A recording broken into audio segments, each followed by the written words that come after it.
गिरिराज यादव को गाय चराना छोड़ दिया। लगता है यही है हिंदू के जब तो पठान हूँ, एक मुसलमान का भक्त,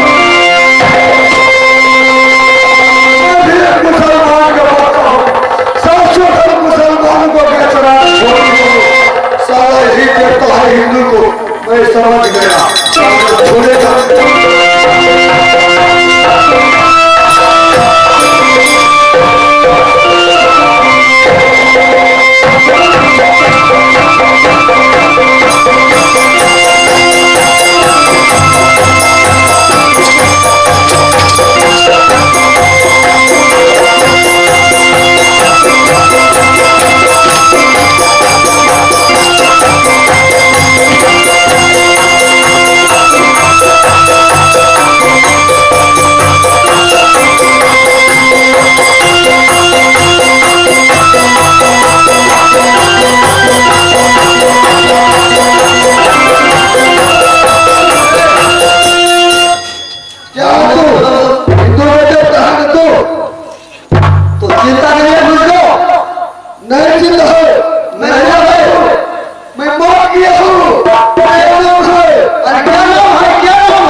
हिंदू के मंदिर में जाकर के छुप गया, लेकिन मीरा जो गया है ये सारे हिंदू के देवता तो हिंदू के मंदिर में छुपा है ना, मैं हिंदू के मंदिर में जाकर गौ को स्वीकार देता हूँ। मुसलमान मेरा नाम मीरा है, मैं काय कर देता हूँ हिंदू के मंदिर में, कभी देवता भाग जाएगा। या अल्लाह रसूलुल्लाह या खुदा।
हिंदू के मामले में छुप गया है, मैं गौ कशी कर देता हूँ।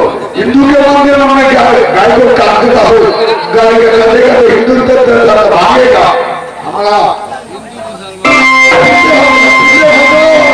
ठीक है तुम काटो गाय को दिखा जाएगी। चलो या अल्लाह रसूलुल्लाह या मोहम्मद उठाओ।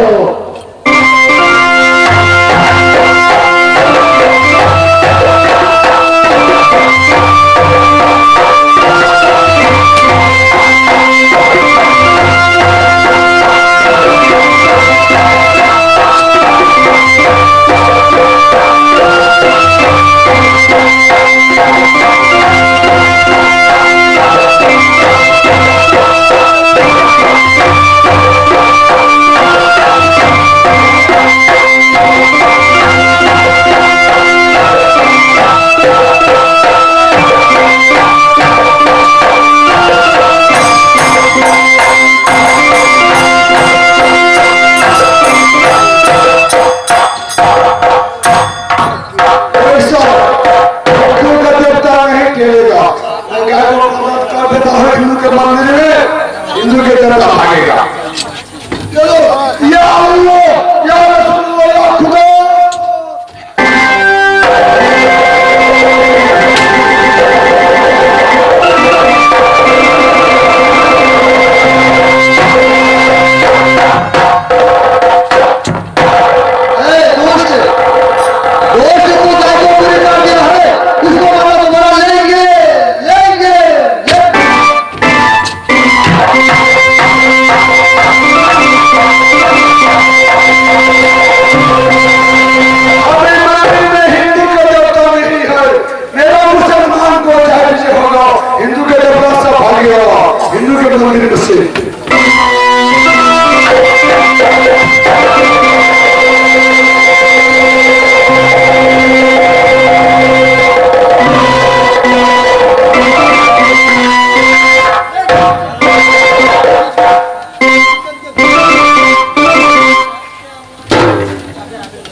हिंदू के मंदिर में गौ कशी करके अपना चौधरी कहो तो देश जीत लिया।